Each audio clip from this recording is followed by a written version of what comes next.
शुक्रवार को उत्तर दिनाजपुर जिले के इस्लामपुर बस टर्मिनस पर हुए एक एक्सीडेंट में सूर्यपुर इलाके का रहने वाला घायल हो गया। लोकल सूत्रों के मुताबिक सिलीगुड़ी से रायगंज जा रही MBSTC की सरकारी बस में चढ़ते समय उसका बैलेंस बिगड़ गया और वह गिर गया। इस वजह से उसके पैर में गंभीर चोट आई और उसका पैर फ्रैक्चर हो गया। घटना के बाद लोकल लोगों और पुलिस ने घायल व्यक्ति को तुरंत बचाया और इलाज के लिए इस्लामपुर सब डिस्ट्रिक्ट हॉस्पिटल ले गए। बाद में जरूरी मेडिकल इलाज दिया गया। घटना की जानकारी मिलने के बाद इस्लामपुर पुलिस मौके पर पहुंची और हालात को काबू में किया।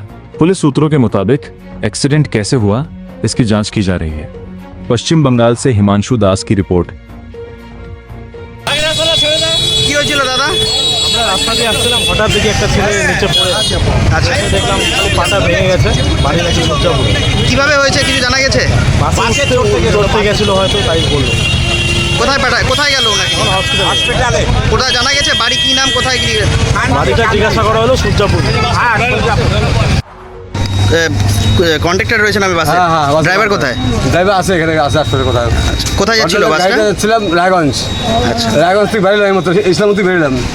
ভাই আমার তো পাবলিক স্টোর তো দাঁড়িয়ে দিলে না, গাড়ি স্লো চলছে।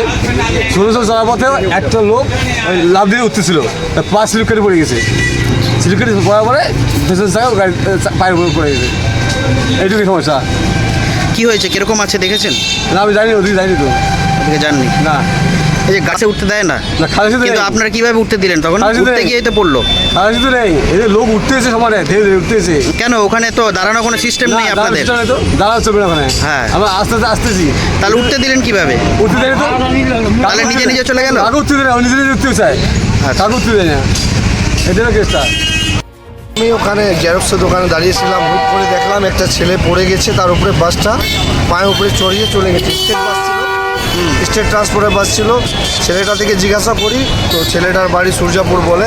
আর এখানে আমাদের ডক্টর, যে গাইনোক ডক্টর আছেন উনিও ছিলেন, উনি তাড়াতাড়ি কার্ড নিয়ে আসে, পাটাকে বেঁধে তারপর আমরা হসপিটালে পাঠাই। এখন হসপিটালে যাচ্ছি, দেখি কেমন আছে অবস্থা? এমনি পায়ের মধ্যে পাটা ফ্র্যাকচার হয়েছে, এমনি শরীরটা ঠিক আছে। এর আগে তো ওইখানে অ্যাক্সিডেন্ট হয়েছিল। এখানে ট্রাফিক একটু দেখা দরকার। ট্রাফিক শুধু বাইক ধরলে হবে না, ট্রাফিক ব্যবস্থাটা ভালো করুন। এখানে যে হুটহাট করে যেতে বাস বের হয়ে যায়, লোকাল বাস বের হয়ে যায়। তো আমার প্রশাসন দিকে অনুরোধ আছে কি আপনারা বাইক শুধু না ধরে একটু মানুষেরও ব্যবস্থা করেন। ধন্যবাদ।